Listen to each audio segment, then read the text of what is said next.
So today I'm going to be tying the one and only Squirmy Worm. I'm going to be tying this in a tactical version, as you can see here in the vise. Let's go ahead and get started.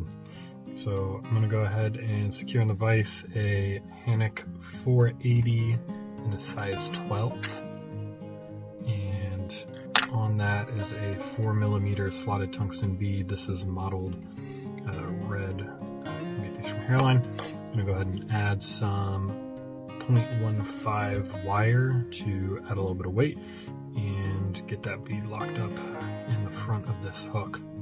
So I'm going to be tying this Squirmy today the way that I learned from my good friend Scott Hetzer over at Eclipse Fly Co.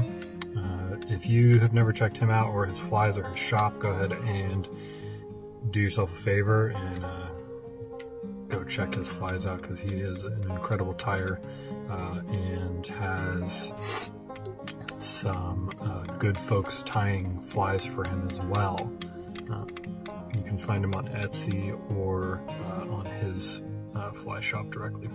So I went ahead and got started here on the hook. I'm using some UTC 70 in red.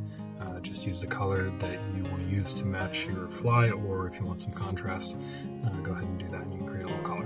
So I'm going to tie in the ribbing material or body material, whatever you want to call it. I think this is really what is key in this fly pattern and the way this is tied. So this is micro chenille. This is in the red color. You can get this from Hairline.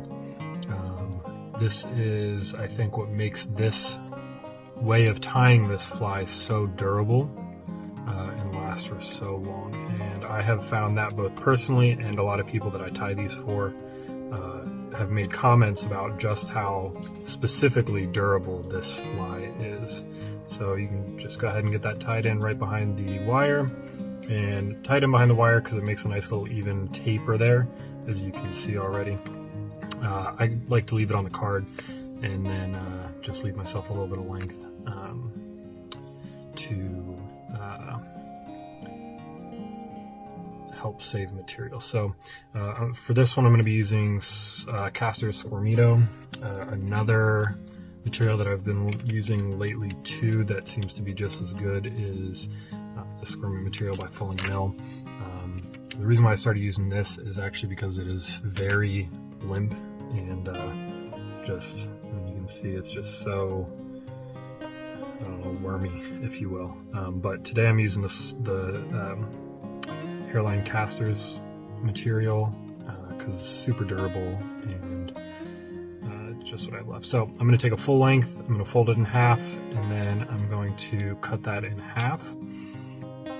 And if you like tying your Squirmy with material coming out both ends like this, then the best way to do that is to take your half piece, fold it over your line like this, and then I'm just going to secure it to the vise, or sorry, to the fly. And you don't really have to pull down tight on that. You can see my bobbin's just hanging there, and just go ahead and give it a little quick tug. That kind of loosens anything that's trapped from underneath there.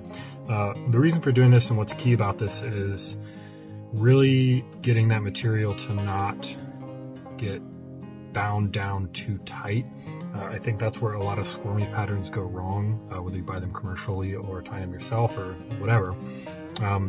That's where you get like your tails falling off or the body just dissolving, is because you tie this material too tight and that thread cuts just straight through this material, especially as you catch more and more fish. So you can see here as I'm wrapping this back, best way to do it is to take touching wraps backwards.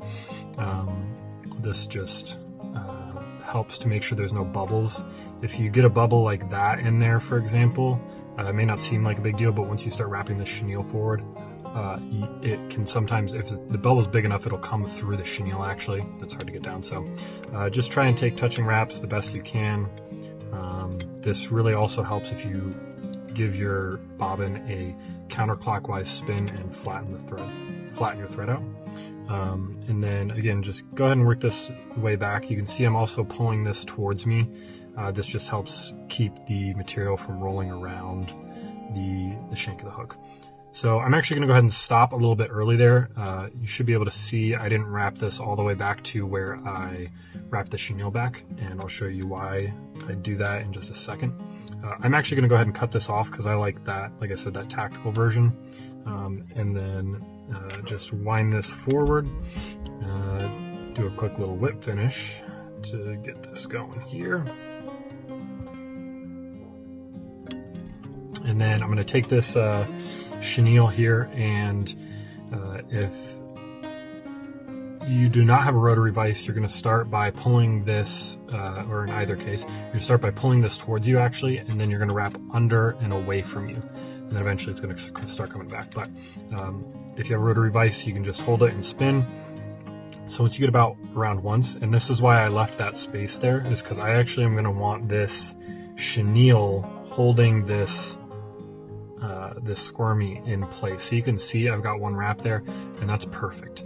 And with that secured the way it is, it makes it so much more durable, because you know, if you catch a fish or snag it on rocks, whatever it is, this then is not really pulling the material through the thread or anything like that. It's just secured by this chenille, and again, that's what really just makes this pattern tied this way so specifically durable. So then I'm just going to wrap that forward, nice and simple.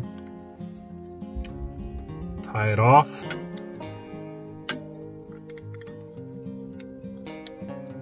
And then cut my material and call it good.